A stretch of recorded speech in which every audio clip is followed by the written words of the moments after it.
जब प्रेमी की बात ना मानी तो उसने प्रेमी को मार दिया। तनु ने भावनाओं में बहकर सुभाष से शादी तो कर ली, लेकिन जब साथ रहने की बात आई तो उसकी भावनाओं पर मां की ममता भारी पड़ी। पिता थे नहीं, मां ने अभावों में खून पसीना बहाकर उसे और उसके भाई बहन को पाला पढ़ाया लिखाया था। मां के त्याग तपस्या की सोचकर उसने सुभाष के साथ रहने से मना कर दिया। परिणाम स्वरूप कई बार घंटी बजाने पर भी न दरवाजा खुला न अंदर कोई आहट हुई। अमूमन ऐसा होता नहीं है, लेकिन ऐसा ही हो रहा था। अब की बार वेटर ने दरवाजा खटखटाया, एक नहीं कई बार, लेकिन कोई नतीजा नहीं निकला। वेटर रिसेप्शन पर बैठे मैनेजर दुर्गेश पटेल के पास पहुंचा। वह रिसेप्शनिस्ट से बातें कर रहे थे। वेटर ने तेजी से आकर कहा, सर, कमरा नंबर 303 का दरवाजा नहीं खुल रहा। मैंने घंटी बजाई, दरवाजा थपथपाया, पर कोई नतीजा नहीं निकला। कमरे में कोई है भी या यूं ही? मैनेजर ने कहा तो वेटर की जगह रिसेप्शनिस्ट ने जवाब दिया, हाँ मैडम है कमरे में, उनका साथी बाहर गया है। कह रहा था थोड़ी देर में आता हूँ, पर आया नहीं। मैं उसे फोन करता हूँ। रिसेप्शनिस्ट ने विजिटर्स रजिस्टर खोलकर कमरा नंबर 303 के कस्टमर का फोन नंबर देखा और उसे फोन मिला दिया, लेकिन फोन स्विच ऑफ था। इससे वह घबराया। उसने यह बात दुर्गेश पटेल को बताई, साथ ही यह भी कि चाय नाश्ते के बर्तन अंदर हैं। वेटर को मैंने ही भेजा था। बात चिंता की थी। वेटर, रिसेप्शनिस्ट और मैनेजर दुर्गेश पटेल तुरंत खड़े हो गए। कमरा नंबर 303 के सामने पहुंचकर मैनेजर दुर्गेश पटेल ने भी वही किया जो वेटर कर चुका था। काफी प्रयास के बाद भी जब दरवाजा नहीं खुला और न ही कमरे के अंदर कोई हलचल हुई तो उनके मन में तरह तरह की शंकाएं जन्म लेने लगीं। उन्हें लगा कमरे के अंदर जरूर कोई गड़बड़ है।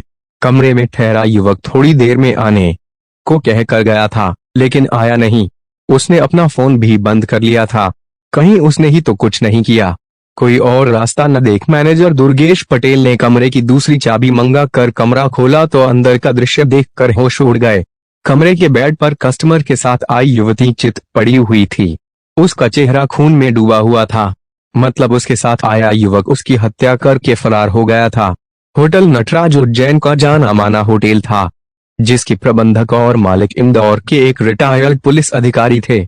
उनके होटल में इस तरह की घटना पहली बार घटी थी, इसलिए होटल के सभी कर्मचारी परेशान हो गए। होटल के अन्य ग्राहकों को जब इस बात की जानकारी मिली तो सब घबरा गए। जरा सी देर में होटल के कमरा नंबर 303 के सामने कस्टमर्स की भीड़ एकत्र हो गई। मामला हत्या का था। होटल के प्रबंधक, मालिक और पुलिस को खबर देना जरूरी था। मैनेजर दुर्गेश पटेल ने फोन से इस मामले की जानकारी थाना नानाखेड़ा के साथ होटल के मालिक को दे दी। सूचना पाते ही थाना नानाखेड़ा के प्रभारी ओपी आहिर पुलिस टीम के साथ होटल नटराज पहुंच गए। उन्होंने सरसरी तौर पर घटनास्थल का निरीक्षण किया। मामले की गंभीरता को देखते हुए उन्होंने इस वारदात की जानकारी वरिष्ठ अधिकारियों के साथ साथ पुलिस कंट्रोल रूम को दे दी। कमरा नंबर 303 होटल की तीसरी मंजिल पर था। थाना प्रभारी ओपी आहिर ने देखा जिस युवती का शव बेड पर खून से सराबोर पड़ा था, उसकी उम्र 20 से 22 साल के आसपास थी। उसकी हत्या बड़ी बेरहमी से की गई थी। चेहरे मोहरे से वे किसी सामान्य और शरीफ घर की दिख रही थी। पुलिस समझ नहीं पाई। मंजर खौफनाक भी था और मार्मिक भी, जिसे देख पुलिस टीम भी स्तब्ध थी। पूछताछ में होटल मैनेजर दुर्गेश पटेल ने ओपी आहिर को बताया कि मृतका जिस युवक के साथ आई थी, उसकी उम्र 23 साल के आसपास रही होगी। उसकी साथी युवती के कंधों पर एक कैरी बैग था। देखने में वे किसी कॉलेज की छात्रा लगती थी। उन्होंने शाम तक के लिए कमरा बुक करवाया था। कमरा बुक करवाते समय उन्होंने खुद को पति पत्नी बताया था। कमरा बुक करवाने के 1.5 घंटे बाद युवक यह कहकर बाहर निकला था कि मैडम अंदर आराम कर रही हैं, उनका ध्यान रखना, वह किसी काम से बाहर जा रहा है।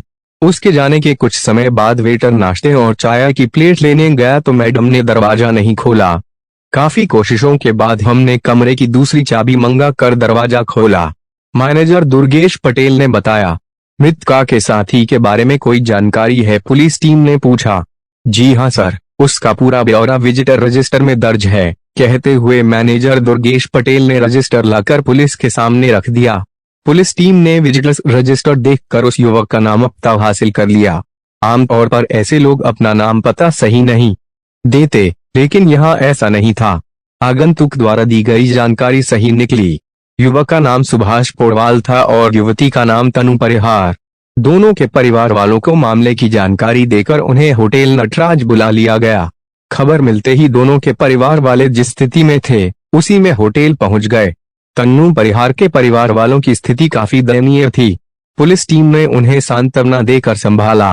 थाना प्रभारी ओपी अहीर अपनी टीम के साथ अभी होटल कर्मचारियों और मृतकों के परिवार वालों से पूछताछ कर ही रहे थे कि SP Manoj Singh, SP city Rupesh Dwivedi, CSP H Chimbatham और अरविंद नायक फोरेंसिक टीम के साथ मौका वारदात पर पहुंच गए। फोरेंसिक टीम का काम खत्म हो गया तो वरिष्ठ पुलिस अधिकारियों ने घटनास्थल का बारीकी से निरीक्षण कर थाना प्रभारी ओपी अहीर को आवश्यक निर्देश दिए और अपने ऑफिस लौट गए।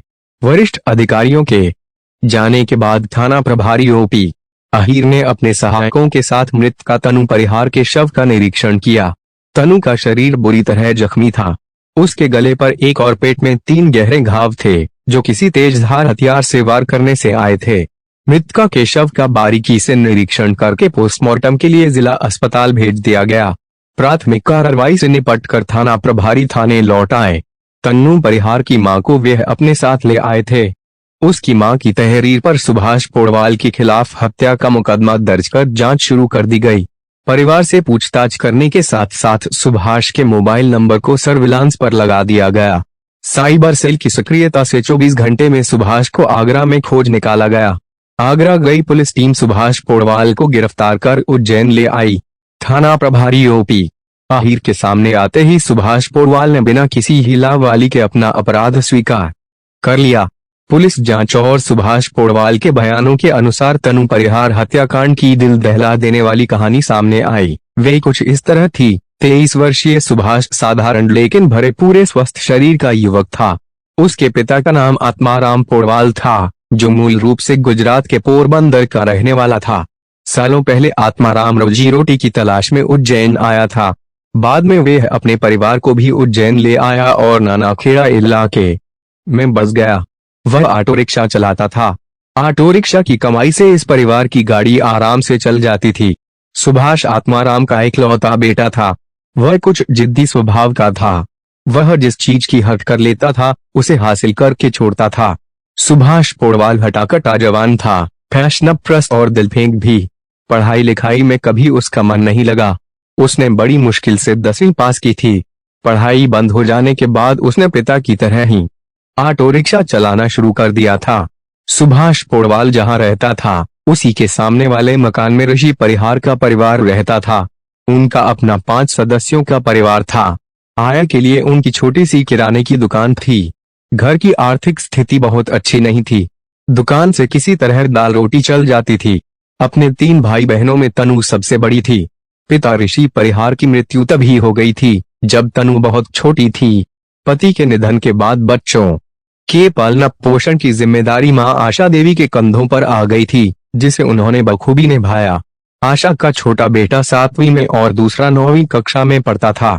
बेटी तनु बीकॉम सेकेंड ईयर की छात्रा थी। तनु जितनी स्वस्थ, सुंदर और चंचल थी उतनी ही सुशील, सभ्य और सरल स्वभाव की थी। वह किसी से भी ऐसी कोई बात नहीं करती थी जिससे किसी का दिल दुखे। तनु के मधुर व्यवहार की वजह से आसपास के लोग उसे प्यार करते थे। यही वजह थी कि जैसे ही उसकी हत्या की खबर इलाके में फैली, लोग थाना नानाखेड़ा के सामने इकट्ठा होने लगे। उनकी मांग थी कि आरोपी सुभाष पोडवाल को जल्दी गिरफ्तार किया जाए। स्थिति बिगड़ती देख एसपी सिटी रुपेश द्विवेदी ने इस आश्वासन पर लोगों को शांत कराया कि अभियुक्त को शीघ्र गिरफ्तार कर लिया जाएगा। वैसे तो आमने सामने रहने के कारण तनु और सुभाष शुरू से एक दूसरे को देखते आए थे, लेकिन दोनों के दिलों में प्यार के अंकुर 5 साल पहले 17 से 18 साल की उम्र में फूटे थे। तन्नू परिहार के उभरते यौवन और सौंदर्य को देख सुभाष उसका दीवाना हो गया था। यही हाल तनु का भी था। शुरू में तो तनु का ध्यान उसकी ओर नहीं था, लेकिन धीरे धीरे उसका झुकाव भी सुभाष की ओर हो गया। इसकी अहम कड़ी थी उसका ऑटो रिक्शा। तनु के करीब आने के लिए सुभाष ने अपने ऑटो रिक्शा का इस्तेमाल किया था। जब तनु कॉलेज जाने के लिए निकलती, सुभाष अपना ऑटो लेकर उसकी राह में आ खड़ा होता था। तनु को अपने ऑटो में बैठाकर वे उसके कॉलेज ले जाता और फिर उसे कॉलेज से लेकर उसके घर के करीब छोड़ देता था। बीच के समय में वे सवारियां ढोता था, लेकिन तनु के कॉलेज के समय पर वे सवारियां नहीं लेता था। बीच बीच में जब भी मौका मिलता दोनों साथ साथ घूमने फिरने भी निकल जाते थे। जैसे जैसे समय आगे बढ़ रहा था वैसे वैसे दोनों का प्यार परिपक्व होता जा रहा था।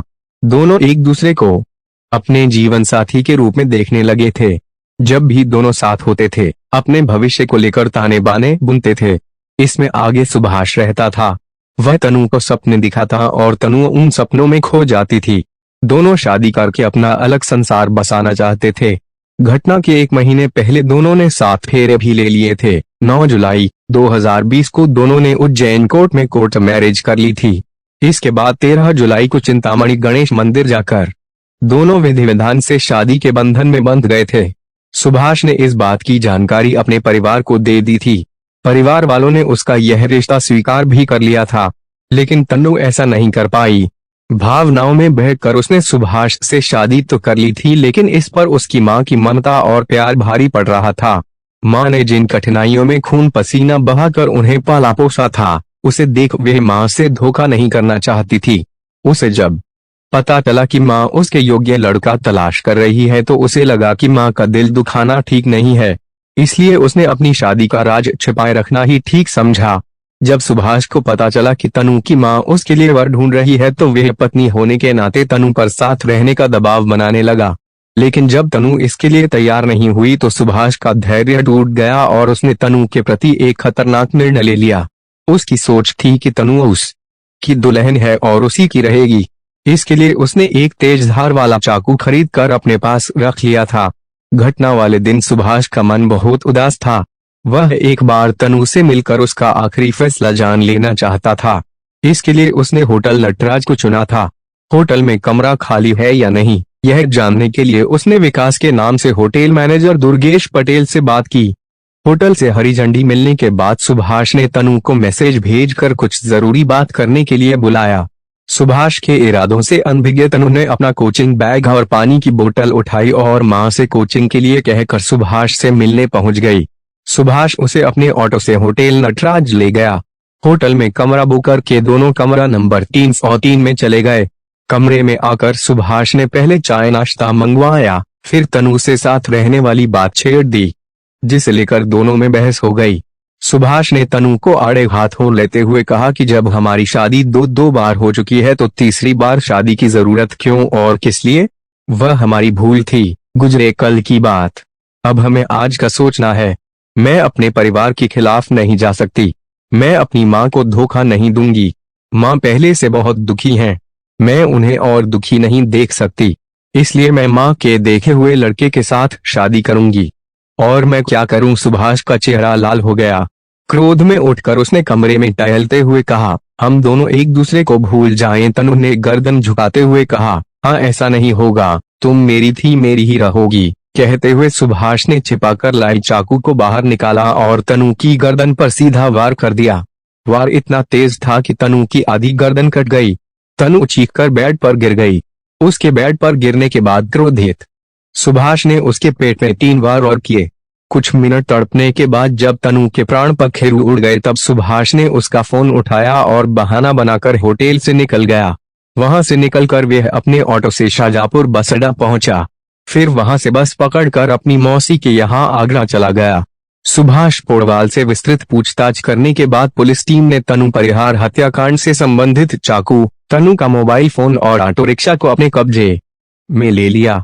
सुभाष को जिला सत्र न्यायालय के जज के सामने पेश किया गया।